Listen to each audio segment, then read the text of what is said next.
श्री हरिवायुगुरुभ्यो नमः।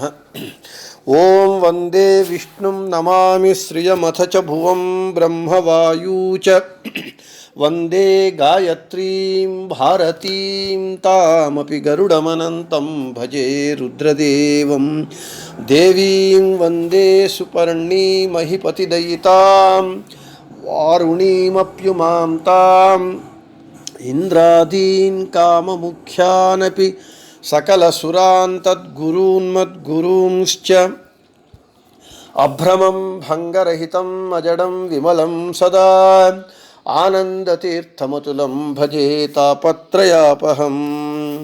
पूज्याय राघवेन्द्राय सत्यधर्मरताय च भजतां कल्पवृक्षाय नमतां कामधेनवे। पृथ्वीमण्डलमध्यस्थाः पूर्णबोधमतानुगाः वैष्णवाः विष्णुहृदयाः तान् नमस्ये गुरून् मम। आपादमौलिपर्यन्तं गुरूणाम् आकृतिं स्मरेत् तेन विघ्नाः प्रणश्यन्ति सिद्ध्यन्ति च मनोरथाः। श्री विद्यासागरमाधवतीर्थगुरुभ्यो नमः। हरिः ओम्। श्री पूर्णबोधगुरुतीर्थपयोब्धिपारा कामारिमाक्ष विषमाक्ष शिरस्पृशन्ति पूर्वोत्तरामिततरङ्गचरत्सुहंसा देवालिसेवितपराङ्घ्रिपयोजलग्नां जीवेशभेदगुणपूर्तिजगत्सु सत्त्वनीचोच्चभावमुखनक्रगणैः समेतां दुर्वाद्यजापतिगिलैर्गुरुराघवेन्द्रवाग्देवता सरिदमुं विमलीकरोतु। మన రాఘవేంద్ర స్వాముల వారి స్తోత్ర పాఠమునందు నిన్నటి రోజున సర్వాభీష్టార్థ సిద్ధ్యర్థం నమస్కారం కరోమ్యహం తవ సంకీర్తనం వేద శాస్త్రార్థ జ్ఞాన సిద్ధయే అనేటటువంటి 21వ శ్లోకాన్ని చెప్పుకున్నాం. ఈరోజు 22వ శ్లోకం. సంసారే అక్షయ సాగరే ప్రకృతితో అగాధే సదా దుస్తరే సర్వావద్య జలగ్రైహిరనుపమైః కామాదిభంగాకులే నానా విభ్రమ దుర్భ్రమేమిత భయస్తోమాది ఫేనోత్కటే దుఃఖోత్కృష్ట విషే సముద్ధర గురో మాం అగ్నరూపం సదా. పదచ్ఛేదము.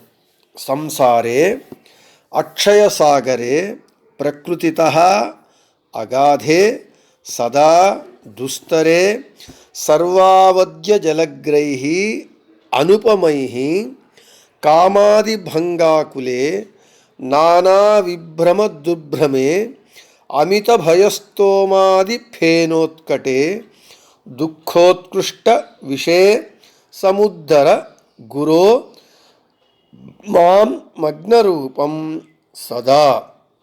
ఇక అన్వయము, అన్వయ ప్రతిపదార్థము. ప్రకృతితః అగాధే సదా దుస్తరే అనుపమైః సర్వావద్య జలగ్రహైః కామాది భంగాకులే నానా విభ్రమ దుర్భ్రమే అమిత భయస్తోమాది ఫేనోత్కటే దుఃఖోత్కృష్ట విషే అక్షయ సాగరే సంసారే మగ్న రూపం మాం సదా సముద్ధర. ఇక ప్రతిపదార్థము. గురో, గురుశ్రేష్ఠులైనటువంటి హే శ్రీ రాఘవేంద్ర స్వాములు వారు, హే స్వాములు, ప్రకృతితః స్వభావము చేతనే అగాధే అత్యంత లోతుగా ఉన్నటువంటి, అంటే ఎంత లోతు ఉన్నది, కింద తల అంటే నేల ఎక్కడ ఉన్నది అనేటటువంటివి కూడా తెలుసుకోవడానికి సాధ్యము కానటువంటి లోతు ఉన్నటువంటి, సదా సర్వకాలములందు దుస్తరే దాటుటకు సాధ్యము కానటువంటి, అనుపమైః అసదృశమైనటువంటి ఉపమానరహితమైనటువంటి, సర్వావద్య జలగ్రైః సర్వావద్య సకల దోషములనేటటువంటి జలగ్రహై జల పిశాచులు లేదా నీటిలో ఉండేటటువంటి మొసలి మొదలైనటువంటి ప్రాణుల చేత యుక్తే కూడినటువంటి సహితమైనటువంటి కామాది భంగాకులే.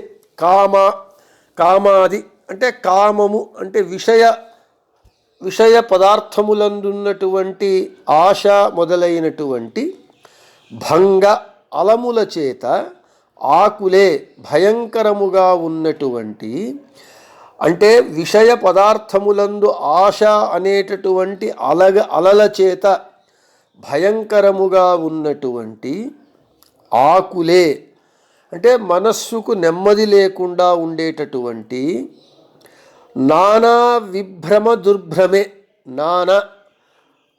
అనేక విధములైనటువంటి నానా రీతులుగా ఉన్నటువంటి విభ్రమ విపరీత జ్ఞానము లేదా చెడు క్రీడలు అనేటటువంటి దుర్భ్రమే, అత్యంత భయంకరమైనటువంటి సుడిగుండాలు ఉన్నటువంటి అమిత భయస్తోమాది ఫేనోత్కటే. అమిత లెక్కలేనటువంటి భయ అంటే బెదరింపుల, స్తోమాది సమూహమే మొదలైనటువంటి దోషములనే దోషం మొదలైనటువంటి దోషములు అనేటటువంటి ఫేన అంటే నురగతో ఉత్కటే నిండి ఉన్నటువంటి దుఃఖోత్కృష్ట దుఃఖం అనేటటువంటి ఉత్కృష్ట ప్రబలమైనటువంటి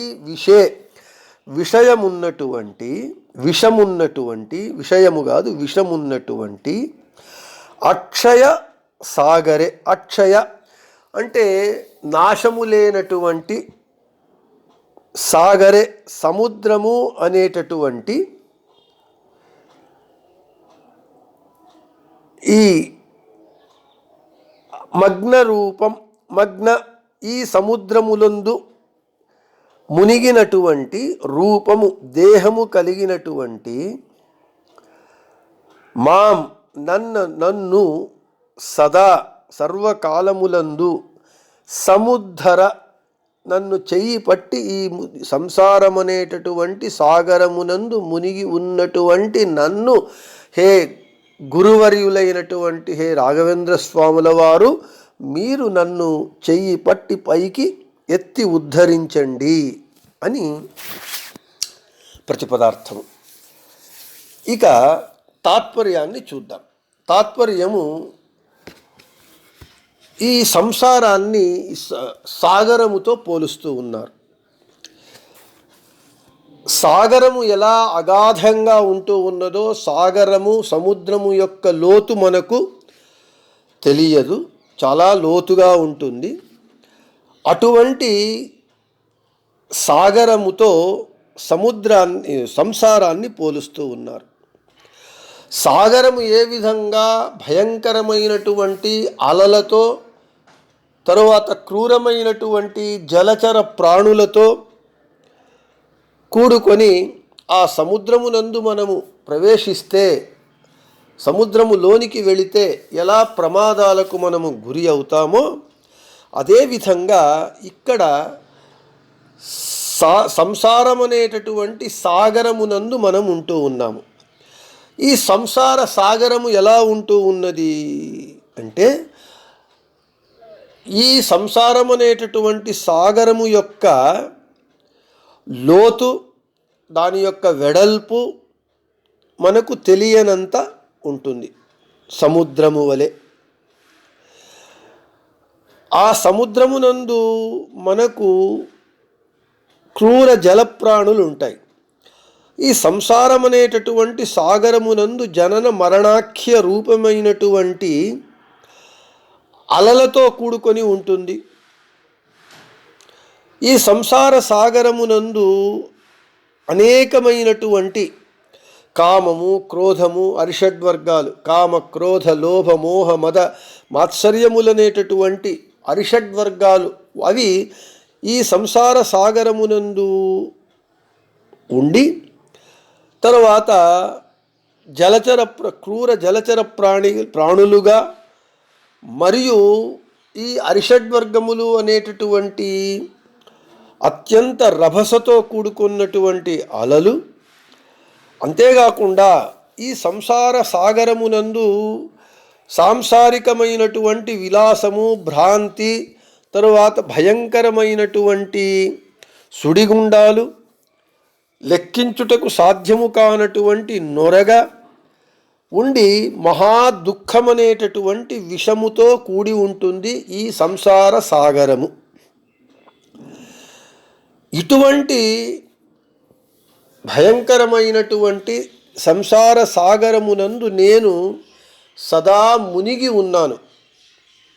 అటువంటి నన్ను కరుణామూర్తి అయినటువంటి గురుశ్రేష్ఠులైనటువంటి హే రాఘవేంద్ర స్వాముల వారు, మీరు నన్ను నా చెయ్యి పట్టి పైకి ఈ సంసార సాగరము నుండి పైకి నన్ను ఎత్తి ఉద్ధరించండి అని తాత్పర్యం.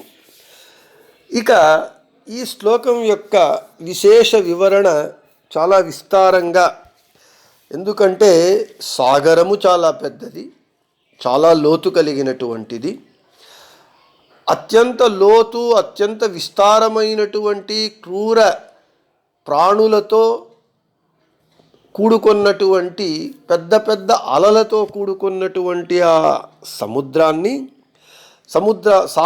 సాగరాన్ని అటువంటి సముద్రముతో పోల్చి చెప్పారు. కాబట్టి ఈ సంసార సాగరము కూడా అత్యంత విస్తారమైనటువంటిది, అత్యంత క్రూర ప్రాణులతో కూడుకున్నటువంటిది, అత్యంత పెద్ద పెద్ద భయంకరమైనటువంటి అలలతో కూడుకున్నటువంటిది ఈ సంసార సాగరము కూడా.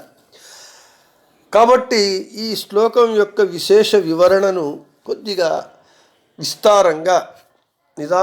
విస్తారంగా చెప్పవలసి ఉంటుంది. కాబట్టి ఈ శ్లోకం యొక్క విశేష వివరణను రేపటి పాఠమునందు చెప్పుకుందామని చెబుతూ శ్రీకృష్ణార్పణమస్తు, మధ్యేశార్పణమస్తు. అందరికీ శుభమస్తు.